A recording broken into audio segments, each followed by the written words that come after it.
Hey everyone! Today we are jumping back into the custom packs. And as you may have seen in my previous videos, I absolutely love custom packs. I know a lot of people avoid them because it's really hard to get those very specific, maybe non-meta builds created. But I have a buddy of mine that can only game a couple nights a week, and he really loves Super Auto Pets, but he's not the most experienced. So I just stream my games on Discord, and he joins and watches. And when I get level ups and stuff, he kind of ma- makes the decision and helps drive and gives me input. And we have a lot of fun with it. We do it at least one night a week for about an hour or two. And yeah, we got a really good game out of one of our runs the other night. So I wanted to highlight it and show you guys because he had the idea of, hey, let's go in custom packs, and he wanted to see a team utilizing the Snake and the Cobra, both of the units on the same team, and he just wanted to see those chip snipes going out and just obliterate the team during battle. We do a lot of start a battle stuff with Parrot, Dolphin, Croc, Leopard, but yeah, he wanted to change it up a bit. Snipes are his favorite, so let's jump into it and see what we get. Just a quick note on the custom pack, I typically keep the first three tiers pretty much the same. The tiers 4, 5, and 6, I change it up. I'm going with a food scaling build in this one. I don't really want to invest money in equipment since we have to pivot to a lot of tier 6s. I just want to get the pets we need and just scale with food, possibly, or like a husky. If we invest in a sea lion early, we can get that going. So yeah, let's jump into the game. We'll get the beginning going very fast so we can kind of roll through it. But I wanted to highlight the whole game because we make a couple very crucial pivots, and obviously we get the good RNG that kind of sets us up for those pivots. But yeah, the run just worked out in such a way that I think this is the most fun my buddy and I have ever had together in one of these sessions, just the way this game worked out. And yeah, you'll see how it plays out. So let's get into it. Looks like we have a pretty good start.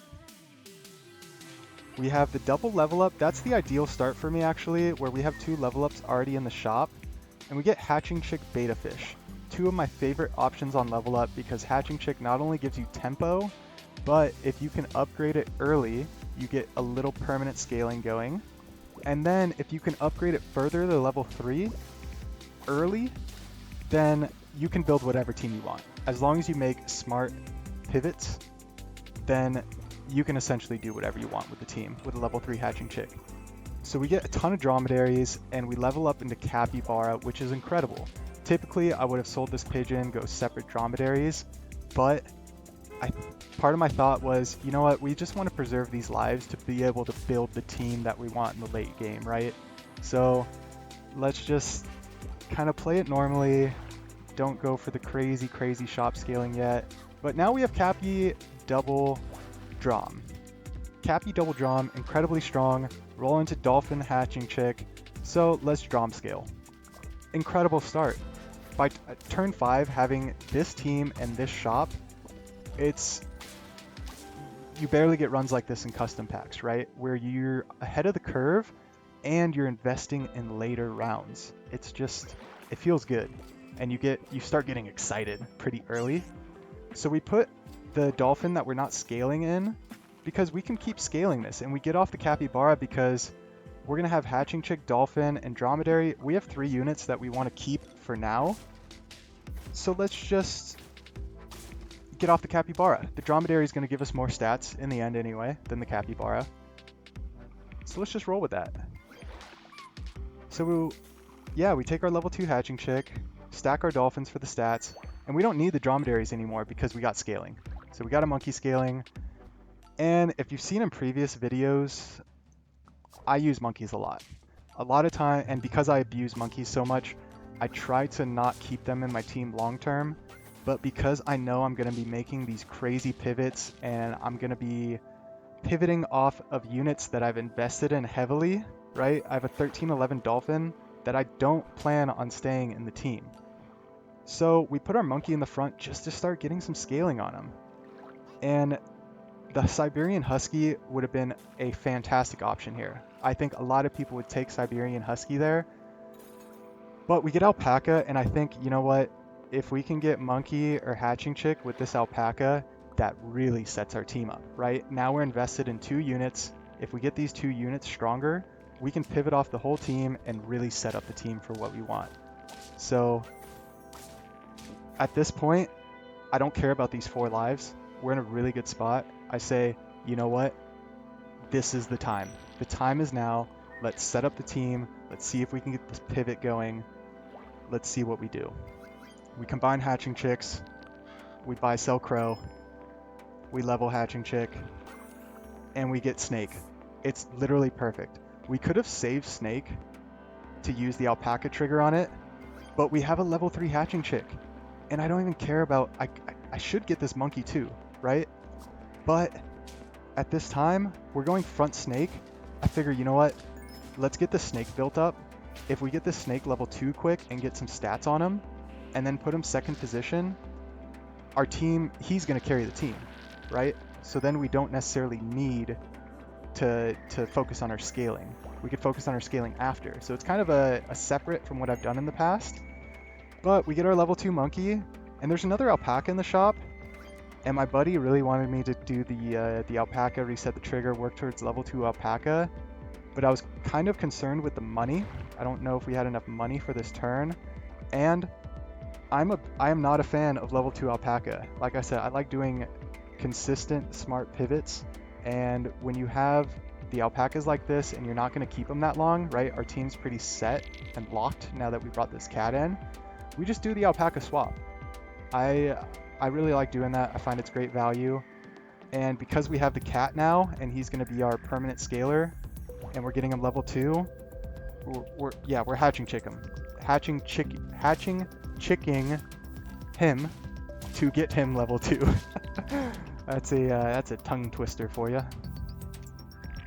I don't know why, that just reminded me of Billy Madison. I think because of as a brain buster for you. And we get an alpaca trigger on a Cobra. So this is ideal. There's a beluga whale in the shop, which we have beluga slug in the pack, which is perfect. We have slug and anteater, which are perfect for our snake Cobra combo.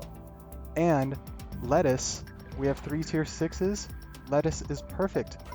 So we take the snake level 2 because that's going to be more damage than Cobra level 2 right now because we don't have our Cobra scaled. So hopefully the snake can carry us, and the Cobra we're just going to build up. And luckily their backline was super weak and they had their high attack in the back with their hatching chick. So we get super lucky there. There was multiple T-Rexes that we'd see. Normally I'd get a team like this. You'd probably either just sell cat or sell hatching chick and get the T-Rex in, and then you don't really need, and then you could just buy chocolates and stuff, right? The T-Rex will kind of take care of the deal.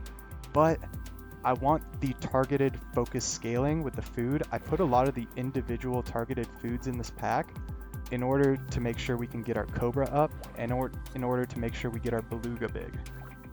So we get some food, we want to get our Cobra level 2, so we actually switch the order. Freeze the turtle for a sec, but nope, we see the slug. So because we couldn't toss this pizza, I guess we could because we don't have anything in a beluga, but we were being very greedy right there and seeing if we could find something we liked for the beluga in case the pizza hits it. And now if the pizza hits the beluga, we get the slug and we have the perfect setup. And there's actually another slug in the shop. So what we can do, because we have pizzas and cornucopias, is we're just always going to keep a slug or an anteater frozen in the shop. So whenever we toss a food, if it hits the beluga, he's going to eat the slug and we're fine. We don't lose our synergy, right? And here we go. It's on. It's officially on. We're doing it. We are doing it. Oh, 14 snipes. They're just beautiful. Absolutely beautiful. And we have the stats to back it up. Yeah, we'll smell ya. We'll smell ya.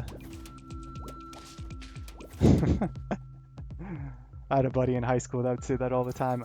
Smell you later. I went to college with him too, and yeah, that saying always comes back to me. I love it.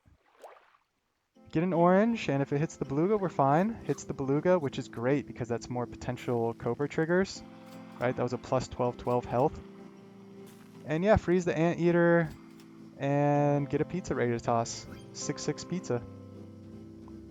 6/6 twice, so 12/12 total in stats. Ooh, we get skunked on our Beluga, but it's okay. That's why we have the slug in there. Break a melon, kill their backline, chip away at their jelly, and our second sniper gets it done. Oh, it's so great. It's like, oh, we got through the Cobra, yes. Wait, they got a second snake. It's a trap. So pushing snake 3, pushing Cobra 3, it's really the only thing we care about. Freeze the slug in case we find another pizza or something we want.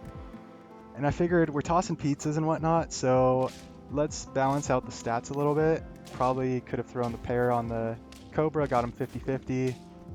But as you see here, the team is strong, but not strong enough for that team. Yikes. So we go down to 2. And that was a little panic moment because we think, you know what? We're getting huge power spikes every turn, and we just lost. What's happening? Like, we have a meta team here. So let's toss some cornucopias. We get a chicken leg. And yeah, let's just boof our Beluga. Let's get the boofs rolling. So sometimes you just have to sink into the mispronunciation of words, right? Oh, they got a 50-50 in the front, but that's why we have our slut. Oh, they have an iguana. Oh boy, but 4 squad Marty, great snipe. We scrape by. So here we go, 9 wins, 2 lives. We get a popcorn, so the hot dog would have been great, right? We need the attack on things. Hot dog would have been ideal.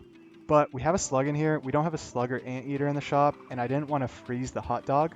So we take a popcorn, and popcorn would be better on the cat, but we need this hatching chick level on the Cobra, so we throw it on the hatching chick to get another level on the snake.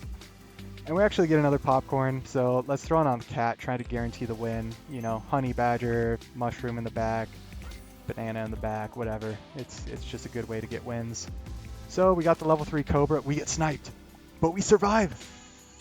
Behemoth, huge. 24 snipe. Let's chip away. What can we chip at? Behemoth. Oh, that's big. So at least our Cobra is gonna kill him. Okay. Chip backline. That wasn't a great snipe. What else we got? Tiger. Okay. Not a great snipe. I think either one works. Yeah, because now you one-shot that, and our popcorn gets it done, baby! Little moist critical baby right there. It's my little brother coming and influencing me with his favorite streamers. Moist critical is awesome. But yeah, there you go. I mean, incredible. Incredible. The Snake Bros. The Super Snake Bros. You know what? I just came up with that. That might be the title of our video. The Super Snake Bros. I really enjoyed this. Like I said, me and my buddy, probably the most fun we've had playing Super Auto Pets yet, in custom, especially in custom packs. Usually we play the weekly. Since I've hammered out the weekly so much, we jumped in the customs. Yeah, let me know what you think. Like, comment, subscribe. If you made it this far, I really appreciate it. Hope you have a fantastic day.